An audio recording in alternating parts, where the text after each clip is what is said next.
In the late 1980s, Pat Patterson devised an idea of a match similar to a battle royal referred to as the Royal Rumble match. Before it became one of the most exciting matches of each year, the Royal Rumble was simply a random battle royal with no strings attached to it. You go in, you win, and we'll see you tomorrow. In 1988, the inaugural Royal Rumble match took place. Or did it? Despite being a test match at a non-televised house show, the first ever Royal Rumble match actually took place in 1987, where it was won by the man who became the runner-up in the first televised Rumble match, One Man Gang. Also, the first ever Royal Rumble event took place as a televised event on the USA Network rather than on pay-per-view, mainly because WWF didn't think it would be that great. I saw a rule about the elimination stating that if any other body part is outside the ring upon going over the top rope, you are eliminated as well. I'm guessing that rule was ignored, otherwise how do you explain Kofi Kingston's handstand in 2012 being ignored by officials? Since there are no disqualifications in the Royal Rumble match, I can understand certain situations, though I myself find it unfair that an elimination caused by someone who is not a participant in the match is valid. If that guy was not even in the match, then from the book's point of view, it should say that the participant eliminated himself. In 1992, for the first time ever, the WWF Championship was up for grabs in the Royal Rumble match when the title was vacated. Since the reward of getting a title shot at WrestleMania didn't exist at the time, I can let it slide. But in 2016, the WWE Championship was to be defended in the Royal Rumble match after 23 years of an even greater reason to win the Rumble.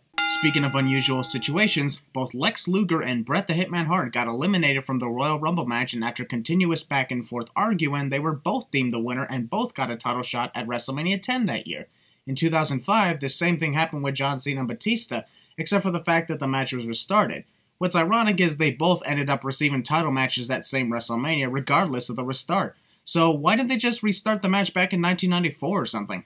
Stone Cold Steve Austin won his first of what would become 3 Royal Rumble matches in 1997, despite already getting eliminated by Bret Hart. Kind of a good thing he was denied his title match because of that situation, but regardless. The same thing happened in 2000 when The Rock had won the Royal Rumble match despite his feet hitting the ground first before the Big Show did.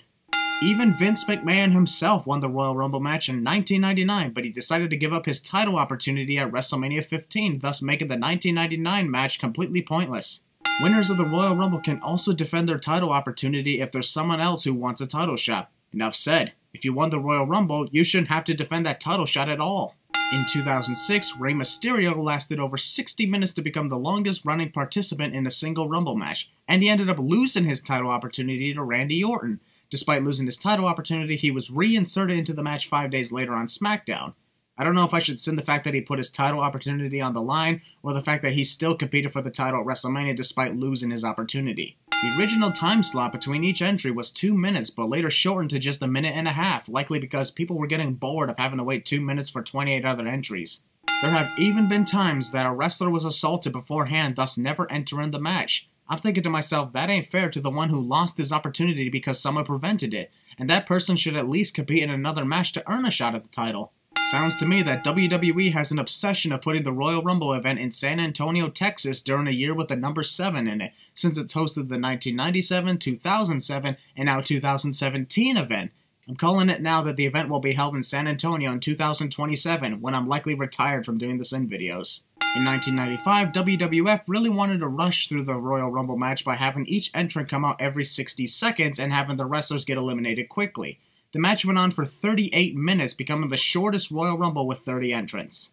In 2009, Santino Marella broke the record of shortest time in the Royal Rumble match. Unfortunately, as I mentioned this before, he did not last 1.9 seconds as WWE says he did. The real time was 2.1 seconds, which was still a millisecond or two below the Warlord's record held in 1989.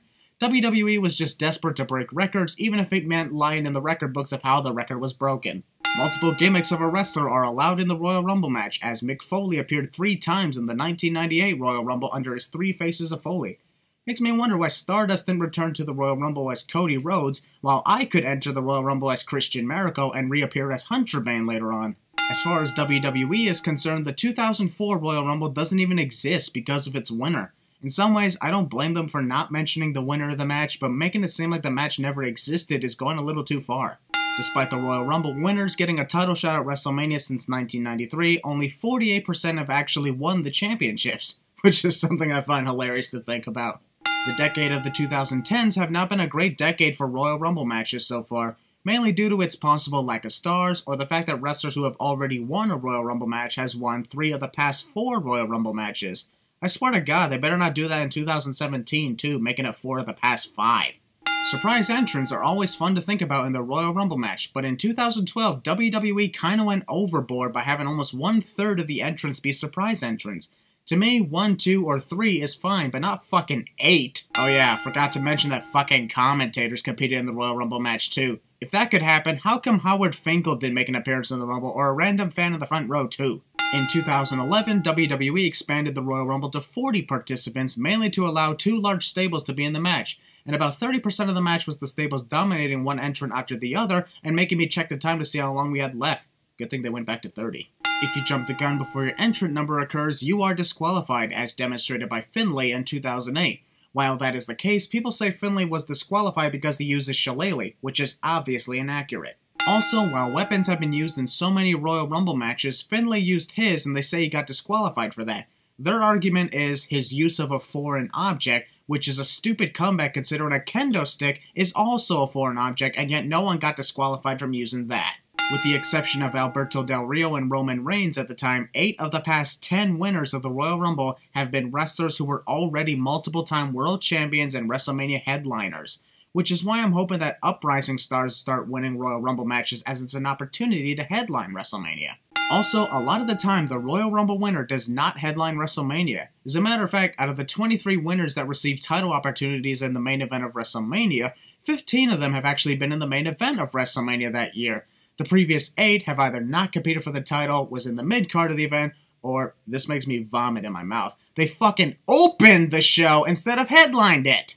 That's all I got for the Royal Rumble match sins. If there's any sins about the Royal Rumble match concept that I may have missed, put them down in the comments. Though they officially will not be counted in this video, I'm always interested to see what you could find as well. And for anyone giving me sins for the Royal Rumble match from 2017 onward, just so you know that this video was created before that and thus don't give me shit about it.